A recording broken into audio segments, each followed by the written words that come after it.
തിരുവനന്തപുരം നെടുമങ്ങാട് വേങ്കമല വനദുർഗാദേവി ക്ഷേത്രത്തിന്റെ ഐതിഹ്യത്തിനും ചരിത്രത്തിനും പുതിയ ദൃശ്യാവിഷ്കാരം. 55 മിനിറ്റ് ദൈർഘ്യമുള്ള കൃപാങ്കുരം എന്ന ദൃശ്യാവിഷ്കാരം ഭക്തിഗാന രൂപത്തിലാണ് പുറത്തിറങ്ങിയത്. വേങ്കമല വാണരുളീടും സ്നേഹമയി വനദുർഗേ കണ്ടു തൊഴാനെത്തിയതാണേ ഉള്ളലിയും സ്നേഹത്താൽ. തിരുവനന്തപുരം നഗരത്തിൽ നിന്നും 30 കിലോമീറ്റർ മാത്രം അകലെയുള്ള നെടുമങ്ങാട് വേങ്കമല വനദുർഗ ദേവി ക്ഷേത്രത്തിൽ ഗോത്രവർഗ്ഗക്കാരുടെ ആചാരരീതിയാണ് നിലനിൽക്കുന്നത്. ഇവിടത്തെ വിശേഷങ്ങൾ നാട്ടുകാരനായ കലാപ്രവർത്തകൻ അജീഷ് മണ്ണയം മനോഹരമായി ദൃശ്യാവിഷ്കാരം നടത്തുകയായിരുന്നു.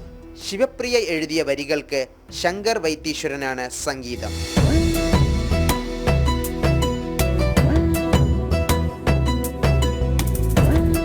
NG സ്വരസാഗർ, ആദ്യ കൃഷ്ണ എന്നിവരാണ് ആലാപനം. അനസ് ജെ റഹീം, ആതിര അജയ് എന്നിവരാണ് പ്രധാന വേഷങ്ങളിലെത്തുന്നത്. ദേവിയുടെ അനുഗ്രഹത്തിനായി സംസ്ഥാനത്തിന്റെ വിവിധ ഭാഗങ്ങളിൽ നിന്നും ഭക്തജനങ്ങൾ ഈ വനദുർഗാ ക്ഷേത്രത്തിലേക്ക് എത്താറുണ്ട്. ചാറ്റുപാട്ടും പാടും പ്ലാത്തി മുടിപ്പുരയും കെട്ടിയിടും അമ്മയപ്പോൾ പ്രീതയുമാകും സന്തോഷം എല്ലാവർക്കും. മംഗളമായ ഉത്സവമെന്നാൽ തിരുവാഭരണങ്ങളുമായി അവർ തിരികെ വേങ്കമലയ്ക്ക് കാൽനടയായി പോയിടും. ജനം, തിരുവനന്തപുരം.